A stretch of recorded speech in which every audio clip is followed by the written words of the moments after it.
अस्सलाम वालेकुम दोस्तों, इनसाइड में मौज़म फ़खर में खुश आमदेद। पीटीआई से एक और ग्रुप सामने आ गया। ये ग्रुपों की जो बारिश है ये मुसलसल हो रही है। कभी जहांगीर तरीन ग्रुप आ जाता है, कभी परवेज़ खट्टक ग्रुप आ जाता है और आज एक और ग्रुप सामने आ गया। और इस ग्रुप ने के अरकान असम्बली ने इमरान खान साहब को सामने आकर एक बड़ा ज़ोरदार झटका लगा दिया है।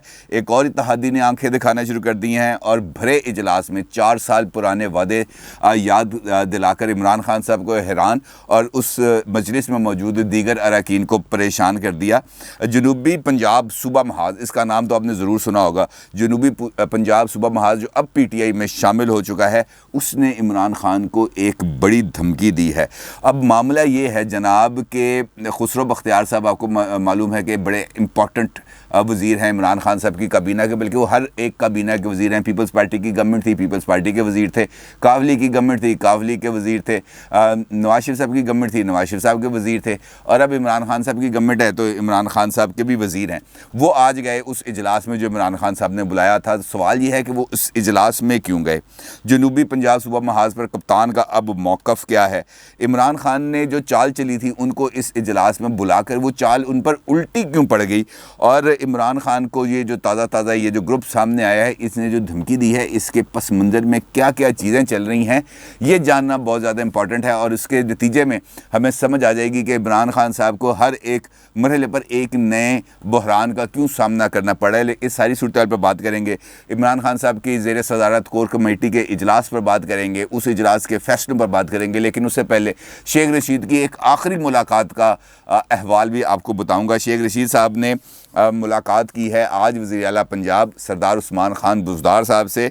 और दिलचस्प बात यह है कि मुलाकात ये आखिरी मैंने इस वजह से कहा कि शेख रशीद साहब वफाकी वज़ीर दाखिला ने एक चंद रोज़ पहले एक टीवी इंटरव्यू में मैंने देखा खुद, उसके अंदर उनका ये कहना था, उनका कोई प्रोजेक्ट है नाला लई का, उस हवाले से उन्होंने कहा जी मैंने अब आखिरी मरतबा मिलना है उस्मान बुज़दार से, और अगर उसने मेरी बात ना मानी, अगर उसने इस मेरे प्रोजेक्ट पर दोबारा से हीलो हुज्जत का काम लिया, इसको दोबारा ब्यूरोक्रेसी के चक्कर में डाल दिया, इस फाइलों को दोबारा लाइन में लगा दिया, तो फिर दोबारा उनके पास नहीं जाऊंगा। फिर उस एंकर ने उनसे पूछा कि अगर वो उस्मान बुज़दार साहब आपका काम नहीं करेंगे तो आप तो फिर उनका काम उठा देंगे। उन्होंने कहा नहीं काम मैं नहीं उठाऊंगा क्योंकि जिसके साथ इमरान खान है मैं उसके साथ हूँ, लेकिन ये ज़रूर है कि दोबारा उसके साथ इस मामले पर मेरी मुलाकात नहीं होगी। तो मुमकिन तौर पर आज उनकी आखिरी मुलाकात है क्योंकि उस्मान बुज़दार साहब ने उनका काम करना नहीं है और उस काम के नतीजे में चूँकि उस एरिया के अंदर शेख रशीद साहब ने अपना एक जो हीरो इमेज है उसको उभारना है और उस्मान बुज़दार साहब कैसे पसंद करेंगे कि वो किसी को अपने मुकाबले में हीरो बनने दें। अगर कोई बंदा हीरो बनने की कोशिश करता है तो वो उसकी हैट्रिक कर देते हैं बाहर निकाल के। फ़याज़ुल हसन चौहान साहब की मिसाल एक ज़िंदा मिसाल है जो हमारे सामने है, जिनको 3 मरतबा उन्होंने 2 मरतबा वज़ीर इत्तलात और 1 मरतबा अपना तर्जुमान बनाया और तीनों मरतबा नहायत ही बेहुदा अंदाज में उनको अपने ओहदे से फ़ारग कर दिया गया और तीनों मरतबा उनको अपने ओहदे से हटाए जाने की जो इतला है वो मीडिया से मिली और वहाँ पे कहते रहे अल्लाह दी कसमें मन तो नहीं पता।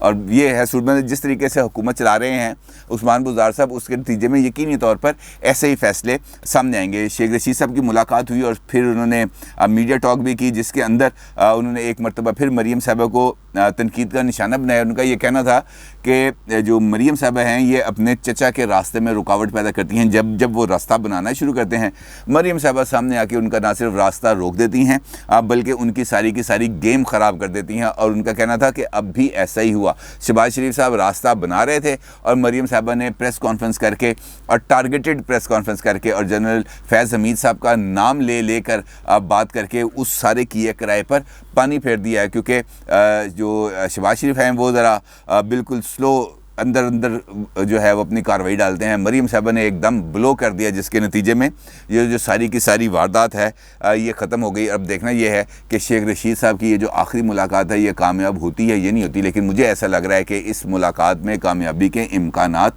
बहुत ज़्यादा कम है क्योंकि जिस तरीके से पीटीआई इस वक्त ख़ुद अंदरूनी खलफशार का शिकार है वो सबसे ज़्यादा इंपॉर्टेंट है। जहांगीर तरीन साहब से इस कार्रवाई का आगाज़ होता है, फिर परवेज़ खट्टक साहब सामने आते हैं और अब खुसरो बख्तियार साहब अपने 20 MNAs को लेकर सामने आ गए।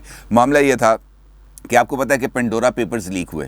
पेंडोरा पेपर्स लीक होने के में भी उसी भाई का नाम आया, खुसरो बख्तियार का, जिनका नाम आया था शुगर स्कैंडल के अंदर, और जिसके ऊपर फिर जो खुसरो बख्तियार साहब हैं टारगेट में आए थे कि वो उस कंपनी के डायरेक्टर थे। उन्होंने इमरान खान से मुलाकात की और इमरान खान साहब से मुलाकात करके ये कहा कि जनाब मेरा उस कंपनी के साथ कोई लेना देना नहीं, मैं डायरेक्टर था लेकिन अब मैंने अपनी ये डायरेक्टरशिप छोड़ दी है। लेकिन अब जो मौजूदा सूरत हाल है और जिसके अंदर इमरान खान साहब ने तहकीकात का बाज़ाब्ता तौर पर ऐलान किया है और अपने ही नीचे एक महकमे को, जो प्राइम मिनिस्टर इंस्पेक्शन टीम है, उसी की ये जिम्मेदारी लगा दी है कि जनाब आपने इसकी तहकीकात करनी है। और उस तहकीकात ने क्या होना है, खैर वो तो हमारे सामने है, क्योंकि आज तक ना आटा स्कैंडल की तहकीकात हुई, ना उसके मुर्तकिब अफराद को पकड़ा गया, ना चीनी स्कैंडल के मुर्तकिब अफराद को पकड़ा गया, ना पेट्रोलियम महंगा करने की, पेट्रोल का ये जो स्कैंडल आया था जिसमें नदीम बाबर साहब से इस्तीफ़ा लिया गया था, किसी के ख़िलाफ़ इस्तीफ़ा लेने के अलावा कोई कार्रवाई नहीं हुई। और इमरान खान साहब इस जो ताज़ा ये मामला हुआ है पेंडोरा लीक्स का, इसके अंदर भी यही चाहते थे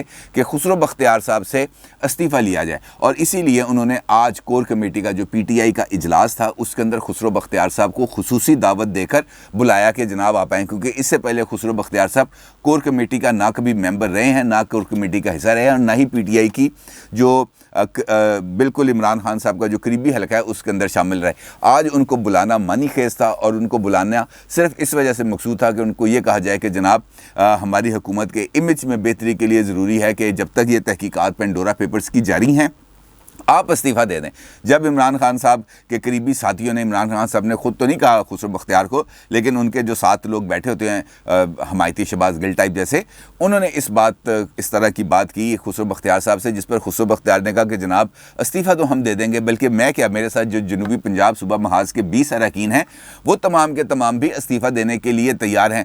आप ये बताएँ, आप मुझसे इस्तीफ़ा मांग रहे हैं, आप मुझसे ये कह रहे हैं कि जनाब हमें अपना जो इमेज है उसको बेहतर करने के लिए आपकी कुर्बानी दरकार है, तो आप ये बताएं कि वहाँ पर जनूबी पंजाब के अंदर आप और जहांगीर तरीन ने आकर भरे मजमे के अंदर इस बात का ऐलान किया था कि आप अपनी हुकूमत का चार्ज लेते ही 1 महीने के अंदर अंदर जनूबी पंजाब को सूबा बनाने की कार्रवाई का आगाज़ करेंगे। आज 3 साल गुजर चुके हैं आपके इक़्तिदार को, और इन 3 साल में जनूबी पंजाब को सूबा बनाने में आपके लिए कौन सा अमर माने था, कौन सी चीज़ रुकावट थी? इक़्तिदार आपके पास था, मरकज़ में भी इक़्तिदार मेजॉरिटी आपके पास है, पंजाब में भी मेजॉरिटी आपके पास है।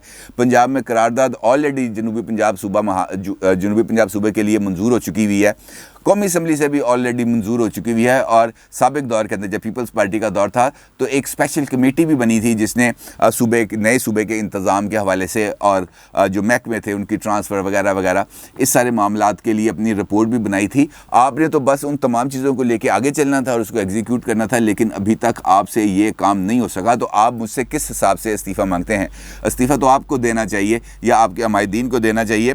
अब जो सूरत हाल बनी इस सारे मामले में, जनूबी पंजाब का जो गड़ा मुर्दा खुसरो बख्तियार ने निकाल के सामने रख दिया, उसकी भी बुनियादी वजह यही है कि इस वक्त प्रेशर बन चुका है बहुत ज़्यादा, और PTI के अंदर लोगों को अब इस बात का अंदाज़ा हो चुका है कि इमरान खान साहब से अगर काम लेना है तो कैसे लेना। और जहांगीर तरीन साहब ने ये रास्ता दिखाया है खुद PTI के अपने अरकान असम्बली को। जब उनके ऊपर दबाव आया, जब उनके ऊपर केसेस बने, तो उन्होंने अपना एक ग्रुप इस्टाब्लिश किया, 40 लोगों को शौक किया, लोगों के सामने लेके आए, अदालतों में अपने साथ लेके गए, और उसके नतीजे में ये उन्होंने अपने लिए ना सिर्फ रिलीफ हासिल कर लिया बल्कि बहुत सारे उनके MPs MNAs को, बुज़दार साहब को अकामोडेट करना पड़ा, उनको स्पेशल फंड्स देने पड़े। और उसके बाद फिर इस जो ग्रुप है इसने आहिस्ता आहिस्ता अपने आप को डिफ्यूज़ करना शुरू किया, और अब ये बिल्कुल बज़ाहिर तो एक दूसरे से दूर लग रहा है, तितर बितर लग रहा है, लेकिन रास्ता दिखा गए। उसी नतीजे के अंदर परवेज़ खटक साहब सामने आए, और जब बिल्कुल ज़रूरत थी इमरान खान साहब को उन्होंने पास कराना था पार्लियामेंट के जॉइंट सेशन के अंदर, तो वहाँ पे उन्होंने अपना जो PTI की जो पार्लिमानी पार्टी का इजलास है उसमें शरीक होने से इनकार कर दिया। फिर इमरान खान साहब ने वहाँ पर भी हटो बच्चों की सदाएं लगाईं और परवेज़ खटक साहब को थोड़ा सा नरम करने की कोशिश की। अब इसी पैटर्न पर अमल करते हुए ये जो हैं खुसरो बख्तियार साहब, इन्होंने भी अपने कार्ड को खेला, और वजह यही है कि वो पेंडोरा पेपर्स के ऊपर होने वाली तहकीकात को अपने से हटा सकें। लेकिन जो इशू उन्होंने उठाया जनूबी पंजाब महाज का, उनको यकीनी तौर पर अब इस बात का अंदाज़ा है कि इलेक्शंस ज़्यादा दूर नहीं हैं। इलेक्शंस जब भी होंगे, चाहे 2022 में हो चाहे 2023 में हो, उस वक्त जब वो अपने हलके में जाएंगे उनको इन तमाम सवालात का जवाब देना पड़ेगा। पड़ेगा। और ये जो पॉलिटिकल लीडरशिप होती है ये इस हवाले से बहुत ज़्यादा टची होती है और उसको समझ आती है कि हमने किस मौके पर कौन सा फैसला करना है। यकीनी तौर पर यहाँ से भी उड़ानें भरी जाएंगी, बहुत सारे अरकान असम्बली उड़ान भरेंगे भी और उसके लिए वो मुकम्मल तौर पर तैयार भी हैं। इसी तरीके से चंद रोज़ पहले यानी 2 दिन पहले लाहौर के अंदर एक इजलास हुआ। उस्मान बुज़दार साहब जो वज़ीर आला पंजाब थे उन्होंने उस इजलास की सदारत की और वो इजलास था लाहौर से PTI के MPAs, MNAs और टिकट होल्डर और उहदेदारों का इजलास। और इस इजलास के अंदर उस्मान बुज़दार साहब को अच्छा खासा टफ टाइम मिला क्योंकि अरकान असम्बली ने अपना जो ड्यू शेयर था वो उनसे मांगने की कोशिश की। उन्होंने कहा जनाब 3 साल हो गए हमें यहाँ पे बैठे हुए और 3 साल के अंदर हमारे हलकों के अंदर 1 टके का काम ना हुआ और ना ही हमने आपसे मुतालबा किया। लेकिन अब इस बात की ज़रूरत बढ़ गई है, बल्कि अरकान असम्बली के साथ साथ जो ख़वातीन स्पेशल सीट्स पर मुंतखब हुई थी उनकी तरफ से भी मुतालबा है कि जनाब हमें भी फ़ंड दें। हालाँकि ख़वातीन ये जो स्पेशल सीट्स होती हैं इनका कोई हल्का नहीं होता, उन्होंने अपने हल्के में काम शाम तो इतना करना नहीं होता, लेकिन खैर उनकी तरफ से भी मुतालबा आ गया। उस्मान बुज़दार साहब ने कहा कि जनाब मैं आपको पैसे दूँगा, जो आप तरक्याती स्कीमें देंगे वो मंजूर की जाएंगी। लेकिन दबाव और तनकीद इतनी ज़्यादा बढ़ी कि उस्मान बुज़दार साहब को वहाँ पर उस मौके पर यह वादा करना पड़ा कि जनाब मैं आपके तरक्याती फ़ंड्स को दुगना कर दूंगा। यानी अगर किसी रुकन असम्बली को 10 करोड़ रुपया तरक्याती फ़ंड्स के लिए मिलता था तो अब उसको 20 करोड़ रुपये मिलेगा और 20 करोड़ मिलने के बाद भी वो PTI के साथ इंगेज रहते हैं या नहीं, ये एक बहुत बड़ा सवालिया निशान है। और इमरान खान साहब को अब ऐसे कई चैलेंजेस का सामना करना पड़ेगा और उनको ऐसे चैलेंजेस का सामना करने के लिए ख़ुद को ना सिर्फ तैयार रहना चाहिए बल्कि आगे बढ़कर अब इसका मुकाबला करना चाहिए। हालात अब वो नहीं हैं जो पहले थे, हालात अब वो नहीं हैं जिसके इमरान खान साहब आदी हैं, हालात अब वैसे नहीं रहेंगे जैसे इमरान खान साहब सोच रहे हैं। और यही वजह है कि अभी तक उनकी तरफ से कोई ऐसी ठोस बात सामने नहीं आ सकी जिससे ये पता चले कि अब उन्होंने अपना वे ऑफ गवर्नेंस को तब्दील करने का फ़ैसला किया। उनकी तरफ से अभी तक कोई एक ऐसा इशारा सामने नहीं आया जिसके ज़रिए इस बात का यकीन किया जा सके कि इमरान खान साहब अब लोगों को रिलीफ देने की तरफ सोच रहे हैं। कोई एक ऐसा पहलू उनकी हुकूमत का सामने नहीं आया जहाँ से ये पता चले कि अब गवर्नेंस बेहतर होने जा रही है। कोई ऐसी यकीन दहानी अभी तक सामने नहीं आई जिससे इस बात का अंदाज़ा हो सके कि अब लोगों को रोज़गार मिलेगा। यानी हर तरफ से जो सूरत हाल है वो इमरान खान साहब के लिए मेरा ख्याल है कि अब बिगड़ती चली जाएगी और अब उसको संभालना शायद उनके लिए इतना ज़्यादा मुश्किल ना हो। हाँ, वो संभाल सकते हैं और सिर्फ एक काम करके वो इस बात को संभाल सकते हैं और वो ये है कि महंगाई पर काबू पाकर लोगों के ऊपर जो इस वक्त एक्सेसिव प्रेशर है कीमतों का उसको कम करके, और ये करना उनके लिए बड़ा मुश्किल है। अगरचे उन्होंने इस कोर कमेटी के इजलास के अंदर बलदियाती इंतखाबात कराने के हवाले से भी लाहे अमल को तय करने के लिए अपने जो अमायदीन हैं उनके साथ जो उनके पार्टी उहदेदार हैं उनको उन्होंने टास्क सौंपे हैं, लेकिन अभी तक बलदियाती निज़ाम के हवाले से भी जो इबहाम है वो ख़त्म नहीं हो सके। और उनका जो अहम इत्तेहादी है काफ लीग वो पहले ही इस नए बलदियाती निज़ाम के ऊपर तहफ़्फ़ुज़ात का इज़हार कर चुका है और अब तो मोहन्नद साहब का नाम भी पेंडोरा पेपर्स में आ चुका है। लिहाजा उनकी तरफ से भी अपने साहबजादे के नाम को क्लीन चिट दिलवाने के लिए कुछ ना कुछ दबाव तो सामने आएगा और देखना यह कि इमरान खान साहब अब हर तरफ से आने वाले दबाव का कैसे सामना करते हैं। अपनी राय का ज़रूर इज़हार कीजिएगा। आपका बहुत शुक्रिया। अल्लाह हाफ़िज़।